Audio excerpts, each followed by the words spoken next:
بسم اللہ الرحمن الرحیم۔ السلام علیکم ورحمۃ اللہ وبرکاتہ۔ حضرت عبداللہ بن عباس رضی اللہ تعالی عنہ راوی ہیں، نبی کریم صلی اللہ علیہ وآلہ وسلم نے ارشاد فرمایا کہ اللہ تبارک و تعالی نے جب جنت عدن کو پیدا فرمایا تو اس کے اندر اللہ نے ایسی نعمتیں رکھیں کہ نہ تو کسی آنکھ نے انہیں دیکھا، نہ کسی کان نے ان کے متعلق سنا، اور نہ ہی کسی کے دل و دماغ میں اس کا خیال تک بھی کھٹکا۔ پھر اللہ تبارک و تعالی نے جنت عدن کو پیدا فرمانے اور یہ نعمتیں اس جنت کے اندر پیدا فرمانے اور رکھنے کے بعد اللہ رب العالمین نے جنت عدن سے فرمایا کہ وہ میرے ساتھ کلام کرے۔ تو جنت عدن نے 3 مرتبہ یہ آیات مبارکہ یا اس ذریعے سے رب کی ذات سے کلام کیا، قد افلح المؤمنون۔ یہ سورہ مومنون کی پہلی آیات مبارکہ، قد افلح المؤمنون، قد افلح المؤمنون، کہ بے شک فلاح پا گئے مومنین، ایمان والے، اور صرف ایمان لانے والے نہیں بلکہ ایمان لانے کے بعد اعمال صالحہ کرنے والے بھی۔ اصل ان سے مراد یہ ہے، قد افلح المؤمنون سے اصل جو معنی جو مراد ہے وہ ہے کہ نہ صرف وہ ایمان لے بلکہ وہ اعمال صالحہ بھی کرتے رہے۔ تو جنت عدن نے اللہ رب العالمین کی ذات سے 3 مرتبہ یہ آیات مبارکہ اس ذریعے سے کلام فرمایا، قد افلح المؤمنون، قد افلح المؤمنون، قد افلح المؤمنون، کہ بے شک مؤمنین فلاح پا گئے، بے شک مؤمنین فلاح پا گئے۔ اس کے بعد پھر جنت عدن نے عرض کی، یا رب العالمین میرے اندر 3 قسم کے اشخاص کا داخلہ حرام ہے،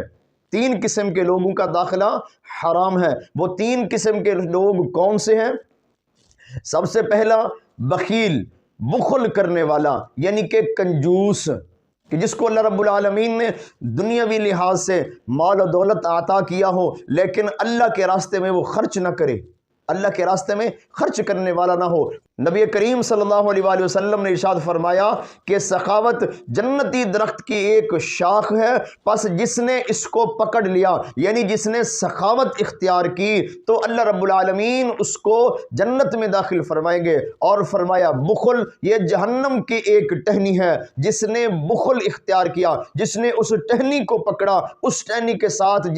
جس نے نسبت لگا دی تو فرمایا بخل اس کو جہنم کے اندر داخل کر دے گا۔ تو جنت عدن نے کیا عرض کی، یا رب العالمین میرے اندر ہر بخیل اس کا داخلہ میرے اندر حرام ہے۔ اور دوسرا وہ شخص جو منافقانہ روش اختیار کرنے والا ہو، یعنی دوغلی پالیسی ہو جس کے اندر، کہ جس کا ظاہر کچھ اور ہو اور باطن میں کچھ اور ہو، وہ لوگوں کے سامنے کچھ اور معاملہ کہے اور دل کے اندر اس کے معاملہ کچھ اور ہو۔ وہ کسی شاعر نے کہا تھا نا کہ اس دو رخی کو چھوڑ یک رنگ ہو جا،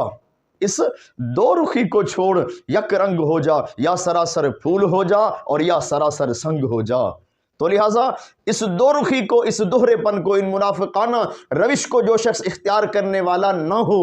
وہ تو جنت میں داخل ہو سکتا ہے، لیکن یا رب العالمین جس نے منافقانہ روش اختیار کی تو اس کا داخلہ میرے اندر حرام ہے۔ اور قرآن مجید فرقان حمید کے اندر بھی منافق کے حوالے سے ارشاد فرمایا گیا، ان المنافقین فی الدرک الاسفل من النار، کہ وہ جہنم کے سب سے نچلے درجے میں ہوں گے جنہوں نے منافقانہ روش اختیار کی ہوگی۔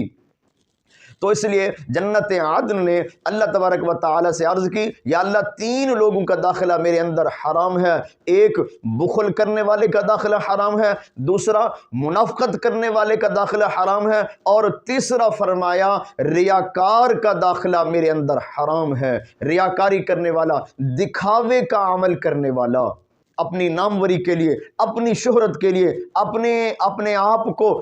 عزت، لوگوں کی نظر میں عزت دینے کے لیے، فرمایا جو اچھے عمل کرتا ہوگا مگر اس کی رضا اللہ کی خوشنودی حاصل کرنا نہ ہوگا، اس کا مقصد رضا الہی نہ ہوگا بلکہ دنیاوی کسی منفعت کے تحت وہ اچھے عمل کرے گا، تو چونکہ وہ ریاکاری کا عمل کرے گا اللہ کی رضا کے لیے اس کا عمل نہ ہوگا، لہٰذا اس کا داخلہ بھی جنت عدن، جنت کے اندر حرام ہے۔ اللہ رب العالمین ہمیں بخل سے بھی محفوظ فرمائے، ریاکاری اور منافقت جیسے ان افعال قبیح سے محفوظ فرما کر ہمیں اعمال صالحہ کی توفیق نصیب فرمائے، آمین۔ السلام علیکم ورحمۃ اللہ وبرکاتہ۔